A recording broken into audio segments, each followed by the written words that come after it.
Well, guys, we have kicked off the fusion already, so it has gotten started. Some of you are going for him, some of you aren't. We are, of course, talking about Lysanthir, but we're not talking about Lysanthir today. Somebody actually has him and has reviewed him. 5-star across the board everywhere. I somehow think that might be incorrect. But we are going to talk about our goodest boy, our rhino buddy, Yuzan the Marooned. What you call it? I was about to say Kev because he said his name was like one of the... but Nubs said the other day that, that Lysanthir, he was wrong about Lysanthir, and Lysanthir is actually good, and when you equalize his stats with somebody like Tor, he's doing damage similar to Tor over the long run. There's not as much a gap as he thought. However, I'm here telling you, if you are just saying forget about Lysanthir, if you're early game and you can't go for the fusion, you're just like, no, this takes too much resources, effort, time, and just brain power, willpower, whatever, go for Yuzan, especially if you're early game, especially if you're considering what to do. Okay, I'll tell you what, I'll even tell you what to do that is handy for you to do, free to play, guys, as well, because you can target this. No, that's exactly not what I was looking for.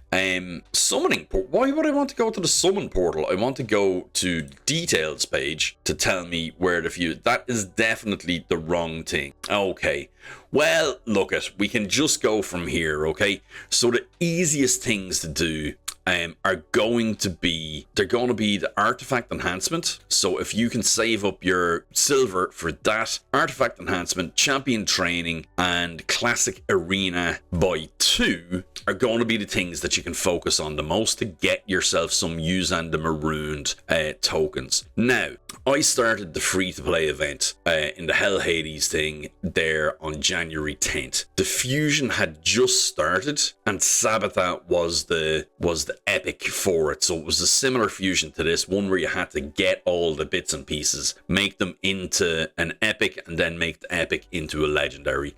They're generally harder fusions to do. However, having said that, it was easy for me to get 2 of the epics for the champion, and I had only started a week before or something like that, guys. So I got 2 Sabbathas in that time. You can definitely get yourself a Yuzan with a little bit of effort. Okay, he's a very good champion. He is. Let's not look at his level 1 stats. Let's look at the stats for a fully leveled Yuzan the Maroon. So stop right there, guys. Click on the link below and get yourself a free Karato Fox Hunter, as well as 4 amazing epics. Here's the exact steps of what you need to do. Log out of Plarium Play on PC. Step 2, click the link in the description and register with a brand new email. Step 3, launch raid and complete the tutorial. Step 4, go to your inbox and claim your first champ. Here we go. You'll find yourself Karato Fox Hunter, as well as Uugo, Rector, Drath, Tagoar, and Mausoleum Mage as you progress through the game. That's it. It's that simple. Click on the link, follow those directions, and on with the video. He's coming in with 19,000, nearly 20,000 HP on an epic, coming in at 12,000 defense. That is all pretty good. He's a little bit slow with 97 speed and a base 45 resistance. Now, he also brings a 40 resistance in all battles everywhere. All battles everywhere, all of them. All battles auras are pretty cool now, especially the amount of extra places we have in the game now that don't actually have auras particular to them. So we're talking about Siege, Cursed City, places like that you don't have a particular one. Now, faction crypts is where I'm thinking about specifically for Yuzan. Why, I hear you ask? Well, quite simply, transfers a random debuff from this champion, heals himself by 10% of their max HP. So he has a heal on the A1, healing himself, alright? Then on the A2, attacks all enemies, 75% chance, booking to 100 chance of removing 2 random debuffs from all enemies. Alright, so an AoE buff strip, that's going to be big, right? Especially when we're thinking about my most hated wave in all of Faction Wars, I think, is Knights Revenant. Is it 20 or 21, where you have like 27 million Valkyries and they're just putting on all of their counterattacks and all of that nonsense, right? So he could help you out with that type of thing. If we're going into Faction Wars hard, we have to be expecting our enemies to be able to buff up. We don't want that, so he's going to be able to remove. And oh, by the way, he has a heal on the A2 as well, so that's 2 heals so far. Heals himself by 10% of their max HP for each buff removed by this skill, okay? So if you remove buffs off an entire wave, you could be healing for over 100%. That's important. Keep that in mind. Keep it in mind, all right? Now, removes one random, I was about to say one random buff from one random debuff from all allies. Heals all allies by 20% of this champion's max HP. So he has a pretty hefty HP, healed by 20% of his max HP, and places a block debuffs for 2 turns on a 4-turn cooldown. So I'm liking that. I'm liking that a hell of a lot, guys. I'm thinking about things like Nether Spider, Frost Spider, Dragon, all of these things that it's a priority to not let buffs or debuffs get on you. Now, I know Nether Spider was the first one I said there, but a heal and further block debuffs is gonna help you out, because Nether Spider puts it on before you can do anything. So yeah, that's going to be huge in Faction Wars as well, because not only are the enemies going to be buffing themselves, they're also going to be debuffing you. We have to expect that type of thing as well. Now, heal here. So heal, and heal, okay? On the A4, no, on the passive, he has Kind Soul, and he is, look at him, he looks like a big softy. So Kind Soul, what does it do? Whenever this champion heals themselves using a skill, also heals all allies by 20% of any surplus heal. So you see how good that can be when he can heal your entire team, potentially all of his abilities. Okay, if he is just like, if you can build him in something like Guardian, Bolster, Regen, something like that, that he's always topping up his own health as well. I don't think that will transfer over into this. That's not what I'm saying.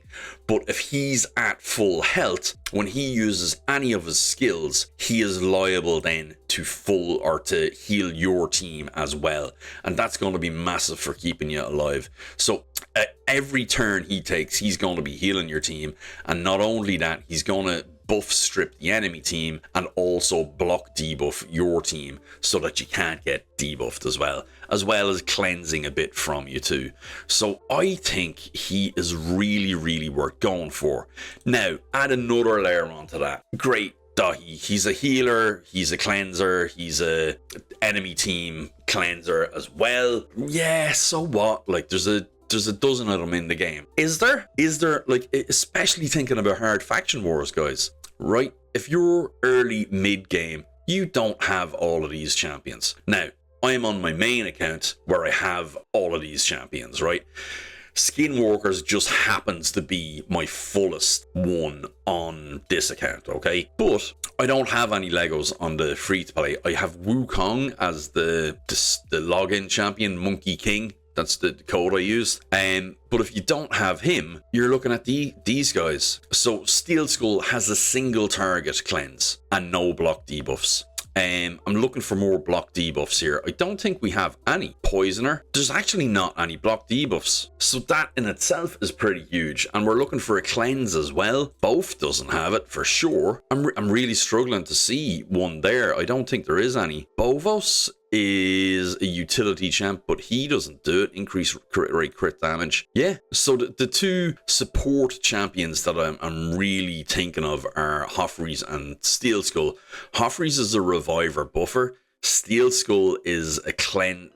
He has a heal on the A2 from a single target and a big heal, and then an increased defense and a heal on the A3 on 4-turn cooldowns. and then a 5% poison on the A1 on a very low chance. And that's it. Flesh Terror is a support, but he's not helping out the team. Okay, he's a buff extender and a healer on that. But again, no cleanse, no enemy cleanse, and not the amount of heal that's coming from our new boy Yuzan. And I'm not missing anybody else out there, guys. So you can see already that he is very important in this faction. Now, if we go up the way and look at healing, Takeover is a big healer. Okay, that's fair enough. Stun, and he has block debuffs there, and a big healer. Then a shield buff based on the damage dealt. Okay, I'd take Yuzan over Takeover, I think. Any of these guys? No healing, but a good reviver. Damaging, no healing, but a good support. Damager, self-heal, and ally protect. But that's it. Buoyant, all about stuns. Damager, debuffer. So in this faction, that is one of the best healers in the game, is Yuzan. Now, actually, to be fair, Born, who was part of the fusion for the last fusion, is a pretty good healer as well. I really like them. Increased resistance, turn meter, heal, and decrease attack on the A1. I really like them for a budget option. But Yuzan is probably the best healer in the Skinwalkers faction now, without a shadow of doubt. And the enemy team cleanse, and they cleanse your own team and place block debuffs. So guys, absolutely go for Yuzan the Marooned. I can't stress it enough. If you aren't going for the fusion, get this chap. He's going to really help you out, especially early game, middle game, and then maybe a little bit late game, but definitely faction wars. Okay guys, so look, that's my 2 cents. Let me know what you think, and yeah, be vocal about it in the comments. Take care guys. Bye bye. See you in the next one.